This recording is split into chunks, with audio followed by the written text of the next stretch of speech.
Vault-Tec promised salvation. They sold it door to door with glossy brochures and reassuring smiles, convincing families that a spot in their underground bunkers meant safety when the bombs finally fell. What they actually delivered was something far worse than nuclear annihilation. They delivered experiments so twisted that death on the surface would have been mercy. The Fallout universe isn't just a nuclear wasteland filled with mutants and raiders. It's a graveyard of corporate evil where companies didn't just profit from human suffering, they engineered it with scientific precision. These corporations didn't collapse when civilization ended. Their legacies became the monsters, the plagues, and the horrors that define the wasteland itself. Let's start with the obvious villain. Vault-Tec Corporation built 122 underground vaults across America, funded entirely by taxpayer money. Citizens believed these shelters would protect them during nuclear war. The government promoted them as humanity's insurance policy. Standard propaganda, really. Except here's what nobody knew. Only 17 of those vaults were actually designed to save people. The other 105? Pure experimentation. Vault 11 demonstrates exactly how depraved this gets. Residents were told they had to sacrifice one person annually or everyone would die. The vault's computer would demand a name, and the community had to choose who got executed. They created elaborate political systems around it, entire power structures built on deciding who deserved to live. Families turned on each other. Friends became executioners. This went on for years. The twist? There was no threat. When the final survivors refused to sacrifice anyone else, ready to die together, the Vault system congratulated them for choosing humanity over obedience. Then it opened the door. They'd been torturing themselves for nothing, all because Vault-Tec wanted data on social pressure and moral decay. That's not even the worst one. Vault 106 was pumped full of psychoactive drugs through the air filtration system. Residents slowly went insane, their reality fracturing until they couldn't distinguish hallucinations from actual events. Parents killed their children, thinking they were saving them from monsters that didn't exist. The entire population descended into madness, while Vault-Tec recorded every scream. You're probably wondering what possible scientific value this could have. What data justifies driving people insane or forcing them into ritualized murder? Here's the thing, it didn't need to justify anything. Internal documents reveal that when employees proposed actually helpful experiments, they were dismissed for not understanding corporate culture. Vault-Tec prioritized malevolence. The cruelty was the point. Consider the business model. By the Great War, Vault-Tec had become America's largest corporation, valued at $1 trillion. They made their fortune selling survival. But survival only sells when extinction is imminent. Without nuclear war, their entire market collapses. No bombs, no profit. So what did they do? The recent Fallout television series revealed something that fans had suspected for decades. Vault-Tec didn't just prepare for the apocalypse, they actively worked to ensure it happened. When the new California Republic started rebuilding civilization successfully, threatening to make vaults obsolete, someone dropped a nuclear bomb on their capital. Someone with access to pre-war technology and a vested interest in keeping the wasteland exactly as broken as it was. They literally nuked the future to protect their past investments. But Vault-Tec had partners in their experiments.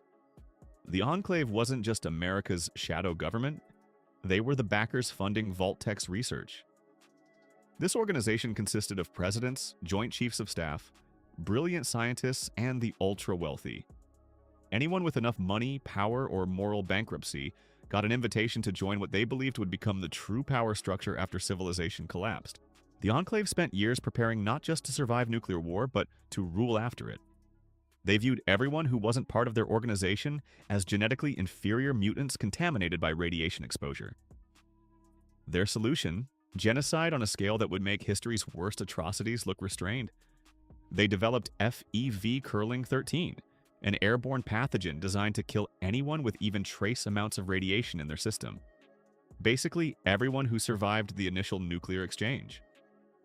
The president of the Enclave referred to these potential victims as an unfortunate footnote in the continuing history of the human race. Millions of survivors dismissed as footnotes. The testing process reveals their complete detachment from humanity. They captured residents from Arroyo and Vault 13, exposed them to the virus, and documented how quickly it killed them. Once they confirmed it worked, they prepared to release it across the entire wasteland. Only intervention from the player character in Fallout 2 prevented them from succeeding. But here's what makes the Enclave truly insidious. They weren't cartoon villains twirling mustaches. They genuinely believed they were saving humanity. In their minds, cleansing the wasteland of mutants would allow pure humans to rebuild properly. They saw themselves as heroes making hard choices for the greater good. That's always how it starts, isn't it? The worst atrocities in history get justified through noble-sounding rhetoric about protecting civilization or advancing the species.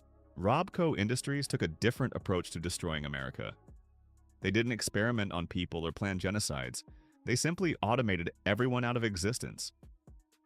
Founded by Robert House in his garage on his 22nd birthday, Robco grew into a robotics empire that fundamentally reshaped American industry. Their robots were everywhere. Factories, homes, military bases, restaurants. The company's unified operating system ran most computer systems across the entire country by the time the bombs fell. House became one of the wealthiest men in America by making human workers obsolete. The automation riots that preceded the Great War weren't random violence. They were desperate people watching their livelihoods vanish as machines took every available job. Robco's success meant economic collapse for the working class, and House didn't care. When his own brother stole his inheritance by taking control of their family's tool company, House used Robco's market dominance to systematically destroy it through aggressive trading practices. Revenge disguised as business strategy, the personal made corporate, and millions of workers caught in the crossfire of one man's vendetta and ambition. House did try saving Las Vegas when he predicted nuclear war 15 years in advance. He built defensive systems, commissioned the Platinum chip to upgrade his Securitron army, and successfully protected the city from direct hits. But his methods of building that empire left countless others with nothing, contributing directly to the social collapse that made nuclear war inevitable. These corporations shared one critical characteristic. They prioritized profit and power over human welfare so completely that mass suffering became just another line item in their quarterly reports. Vault-Tec followed a similar trajectory, starting with noble intentions before descending into horror. When the new plague ravaged America in the 2050s, Vault-Tec's NBC division began developing a cure using their ZX supercomputer. They called it the Forced Evolutionary Virus. For years they worked methodically, testing on animals, refining the formula. Then the government took interest in 2073 and everything changed. Military applications became the priority. What happens if we push this virus to its limits? How far can we modify human biology? The Super Mutant program answered those questions in the worst possible way. Vault-Tec's facility in Appalachia received orders to begin human experimentation. Not on volunteers, not on prisoners. On entire towns full of ordinary people who had no idea they were about to become test subjects. Huntersville was the first target. In February 2076, Vault-Tec introduced FEV strains into the town's water supply and waited to see what would happen. Residents started getting sick. What looked like flu at first became something far worse as the virus rewrote their DNA. Vault-Tec's response? Quarantine the town. Post armed guards, hunt down anyone who tried to escape. When desperate people reached out for help, they were isolated for further observation and study. Edgar Blackburn, one of the project leads, made the purpose clear. Observation, not a cure.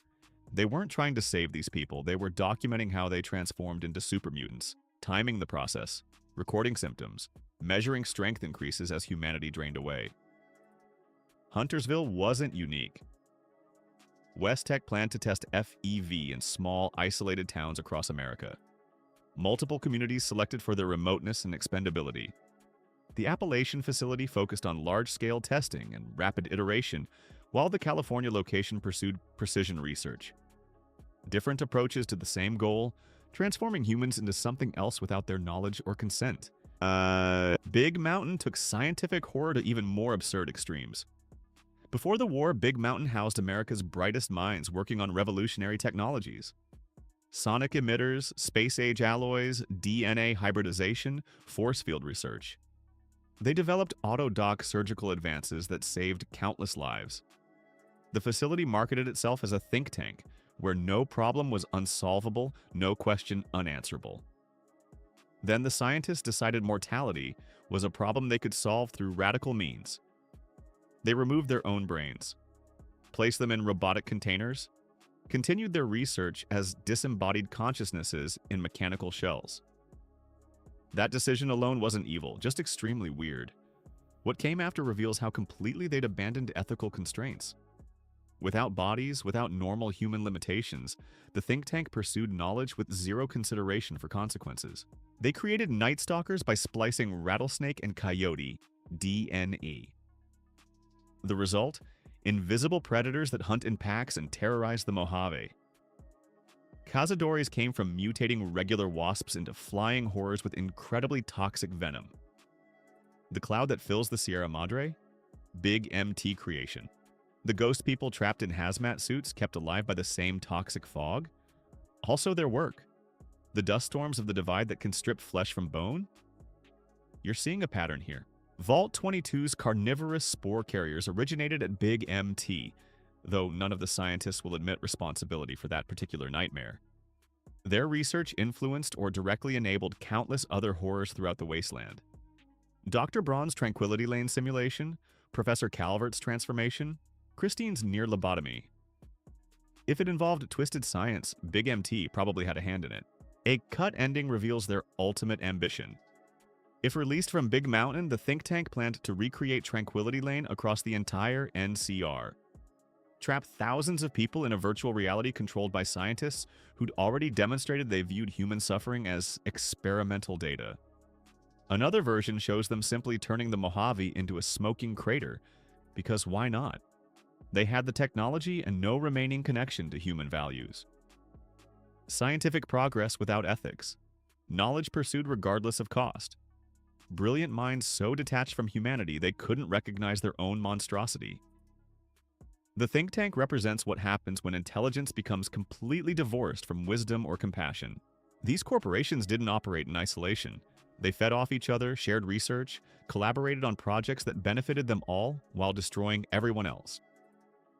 The Enclave backed Vault-Tec's experiments.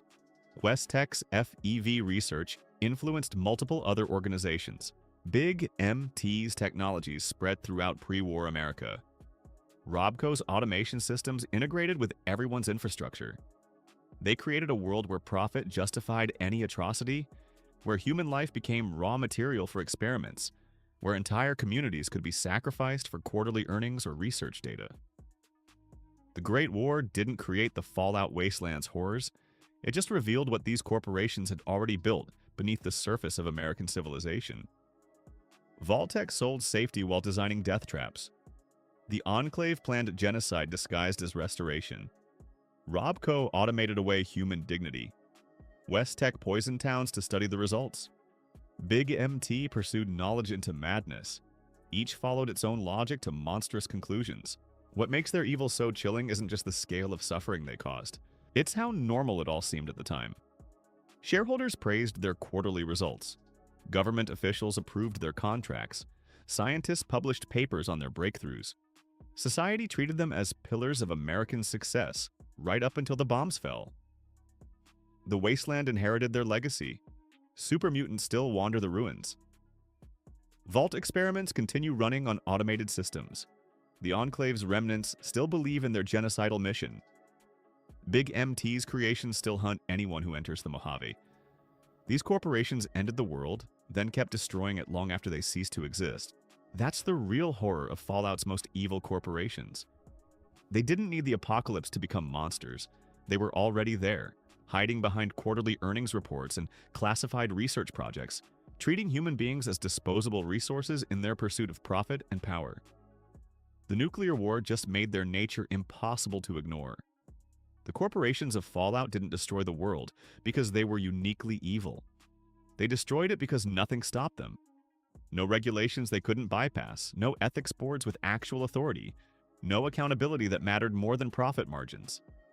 They operated exactly as unrestrained capitalism operates when pushed to its logical extreme. Every atrocity became justifiable through the same language corporations still use today: efficiency, progress, shareholder value, national security. Vault-Tec sold the apocalypse because the apocalypse was profitable. The Enclave planned genocide because they genuinely believed they deserved to inherit the Earth. Robco automated millions into poverty because workers were less efficient than machines. West-Tec poisoned entire towns because the data was valuable. Big MT created monsters because scientific curiosity mattered more than human life. They all shared the same fundamental philosophy. People are resources to be exploited, experiments to be conducted, obstacles to be eliminated. The market will solve everything, and if it doesn't, that's just natural selection at work. The wasteland they created isn't a warning about nuclear war. It's a warning about what happens when corporate power faces zero meaningful opposition. When profit becomes the only value that matters. When human life gets reduced to cost-benefit analysis. 200 years after the bombs fell, their experiments are still running. Their creations still hunting. Their logic still echoing through every faction that rises from the ashes trying to rebuild civilization the same way. Some lessons apparently survive even nuclear holocaust.